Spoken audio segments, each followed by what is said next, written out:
La maison des Delacroix était une vaste demeure ancienne, aux murs couverts de tapisseries fanées et au plancher qui grinçait sous le moindre pas. Située à l'orée d'une forêt dense, elle inspirait un mélange de fascination et d'inquiétude à ceux qui la visitaient. C'est dans cette maison que vivait Sophie, une fillette de 8 ans, avec ses parents, souvent absorbés par leur travail. Son père, architecte, passait de longues heures enfermé dans son bureau à dessiner des plans, tandis que sa mère, restauratrice d'œuvres d'art, voyageait fréquemment. Sophie se retrouvait donc seule la plupart du temps, entourée uniquement du silence et des ombres mouvantes des arbres à travers les fenêtres. Pour tromper l'ennui, elle explorait chaque recoin de la maison, s'inventait des aventures ou lisait les vieux livres de la bibliothèque poussiéreuse. Mais aucun jeu ne durait longtemps. Les journées s'étiraient interminablement et la solitude devenait de plus en plus lourde à porter. Un soir, alors qu'elle errait dans les couloirs à la recherche d'une occupation, elle entra dans une pièce qu'elle n'avait jamais réellement explorée, l'ancienne chambre de sa grand-mère. Une grande coiffeuse en bois massif trônait au centre de la pièce, surmontée d'un large miroir aux bordures dorées, légèrement terni par le temps. Fascinée, Sophie s'approcha et s'observa longuement dans la glace. Elle fit des grimaces, tira la langue, cligna des yeux. Son reflet lui répondait à l'identique, comme il se devait. Pourtant, une sensation étrange flottait dans l'air, une impression que l'image derrière la vitre était plus qu'une simple réplique. « Et si tu étais une autre fille qui me ressemblait ?» que murmura Sophie, curieuse. Elle éclata de rire à cette pensée et poursuivit son jeu. Au fil des jours, elle retourna souvent devant le miroir, s'amusant à imaginer des conversations avec son reflet. Elle lui parlait de son ennui, de l'absence de ses parents, de ses rêves et de ses peurs. Peu à peu, cela devint une habitude. Elle commença même à saluer son reflet chaque matin et à lui raconter sa journée avant de dormir. Un jour, alors qu'elle observait la pluie frapper les carreaux de la fenêtre et se plaignait du mauvais temps, elle eut l'étrange impression que son reflet avait bougé une fraction de seconde avant elle. Elle se figea, le cœur battant. Avait-elle rêvé? Elle se frotta les yeux et tenta de reproduire l'expérience. Cette fois, tout semblait normal. Mais le doute était planté dans son esprit. Et il grandissait.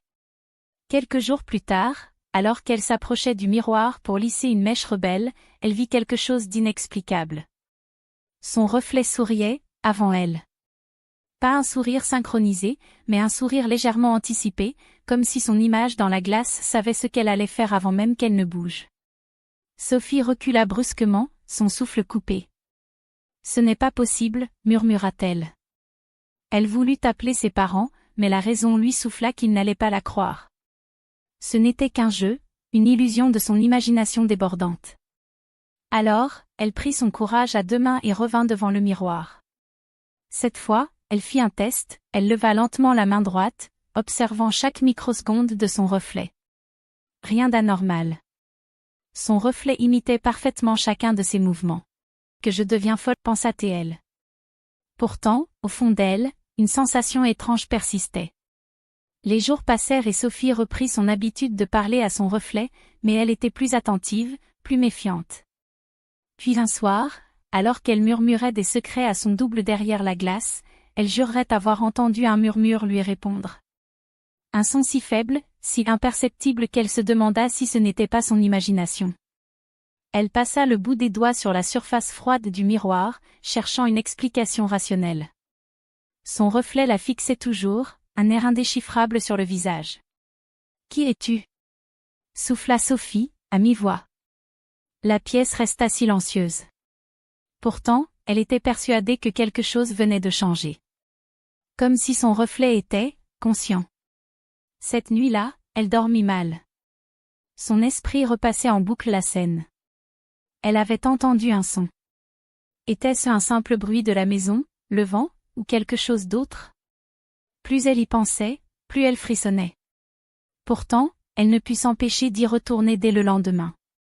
L'étrange miroir l'attirait comme un aimant. Ce jour-là, elle prit une décision, elle allait poser une question, une vraie, pour voir si son reflet pouvait y répondre. « Si tu es plus qu'un simple reflet, prouve-le. » Elle attendit. Rien. Elle se sentit bête. Évidemment, les miroirs ne parlent pas. Elle allait partir quand, soudain, Elle crut voir ses lèvres bouger légèrement après les siennes, comme un écho retardé. Le frisson qui parcourut sa colonne vertébrale la fit reculer. Sophie ne pouvait plus ignorer ce qu'elle venait de voir. Son reflet lui avait souri avec un léger décalage, comme s'il n'était plus seulement une copie, mais une entité à part entière. L'idée était à la fois fascinante et terrifiante. Chaque nuit, elle retournait devant le miroir, posant des questions, observant chaque détail, guettant le moindre signe. Pourtant, son reflet ne faisait que l'imiter, comme toujours. Peut-être avait-elle rêvé, peut-être que son imagination lui jouait des tours. Mais une nuit, alors que la maison dormait profondément, quelque chose changea. Sophie se tenait devant le miroir, une bougie vacillante à la main, projetant des ombres tremblantes sur les murs de la pièce. Son reflet la fixait, et elle était presque certaine qu'il l'observait différemment. Elle inspira profondément et murmura. « Qui es-tu » Un silence oppressant envahit la chambre. Puis, contre toute logique, son reflet ne répondit pas immédiatement. Il resta figé une seconde de trop, avant de sourire doucement. Pas un sourire d'enfant innocent, mais un sourire calme et profond, presque soulagé. Qu'enfin, souffla une voix qui semblait résonner dans son esprit plus que dans la pièce. Sophie sentit son cœur rater un battement. Elle recula instinctivement, mais ses pieds restèrent collés au sol. Elle voulait courir, hurler, mais une étrange torpeur s'emparait d'elle, comme si elle était prise dans un rêve. Son reflet leva la main. Elle ne bougea pas, mais son double dans le miroir posa sa paume contre la surface froide. Un courant glacé parcourut son bras, comme si une force invisible tentait de la tirer vers l'autre côté. « Tu es seule, toi aussi, n'est-ce pas ?» La voix était douce, presque triste. Sophie sentit ses muscles se détendre. Il n'y avait rien d'effrayant là-dedans, n'est-ce pas? Son reflet était simplement différent. Peut-être qu'il avait toujours été là, attendant qu'elle le remarque. « Viens jouer avec moi, Sophie. » Elle cligna des yeux. Son reflet venait de parler. Ses lèvres s'étaient animées indépendamment des siennes. La peur revint en vagues brutales. « C'est comment ?» De l'autre côté, murmura la voix. « Juste un instant. Tu verras, c'est amusant. » Sophie secoua la tête. C'était insensé. Pourtant, la curiosité grondait en elle. Que pouvait-il bien y avoir de l'autre côté du miroir? Était-ce un monde parallèle? Était-ce dangereux? Je ne peux pas, balbutia-t-elle. Bien sûr que si. Regarde.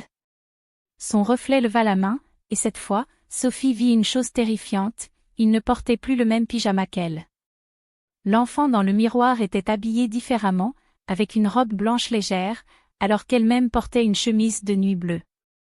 Son cœur s'emballa. Ce n'était plus elle. Ce n'était pas une simple image. La pièce semblait devenir plus froide. Le miroir ne reflétait plus seulement son image, mais une chambre légèrement différente, aux couleurs plus ternes, à l'atmosphère plus lourde. Elle voyait des meubles qu'elle ne reconnaissait pas, des objets qui n'existaient pas dans sa réalité. C'était un autre endroit. Un autre monde. « Je peux te montrer » murmura la voix, douce comme un murmure de vent. Avant que Sophie ne puisse réagir, le reflet posa de nouveau sa main contre la vitre. Cette fois, la surface se mit à onduler, comme de l'eau sous une brise légère. La lumière de la bougie vacilla. Un frisson parcourut l'échine de la fillette. Elle aurait dû courir. Elle aurait dû crier. Mais elle tendit la main à son tour. Dès que ses doigts touchèrent le miroir, une force l'attira violemment vers l'avant. Un cri s'étouffa dans sa gorge alors qu'elle était engloutie par la surface glacée. Elle tomba en avant et atterrit sur un sol froid et poussiéreux. Elle se redressa, tremblante. Tout était silencieux. Elle regarda autour d'elle, elle était toujours dans sa chambre, du moins, elle le croyait. Mais les couleurs étaient fades, les ombres plus épaisses. L'air était lourd et stagnant. Et surtout, devant elle, dans le miroir, elle se vit. Son reflet était resté de l'autre côté. Il la regardait avec un sourire satisfait. « Merci, Sophie, » dit-il avec sa propre voix. « Maintenant, c'est mon tour. » Avant qu'elle ne puisse crier, le reflet tourna les talons et s'éloigna, sortant du cadre du miroir. Sophie bondit sur ses pieds et se jeta contre la vitre. Elle frappa du poing, hurla. Mais aucun son ne traversait la surface. Elle était piégée. De l'autre côté, son double vivait sa vie, prenant sa place, alors qu'elle restait enfermée dans ce monde inversé. Les heures passèrent. Puis les jours. Elle ne savait pas combien de temps s'écoula. Elle ne ressentait ni faim ni fatigue, seulement un vide oppressant. Parfois, elle voyait ses parents entrer dans la chambre et parler avec son reflet. Ils ne remarquaient rien. Ils ne voyaient pas que leur vraie fille était enfermée derrière la vitre. Elle comprit alors une chose effrayante, le reflet l'avait observée pendant des années. Il connaissait tout d'elle. Il savait comment parler, comment se comporter. Il savait comment la remplacer sans que personne ne s'en rende compte. Et elle, derrière le miroir, n'était plus qu'une ombre, un souvenir effacé du monde réel. Mais elle ne comptait pas abandonner. Un jour, quelqu'un découvrirait la vérité. Quelqu'un entendrait ses murmures.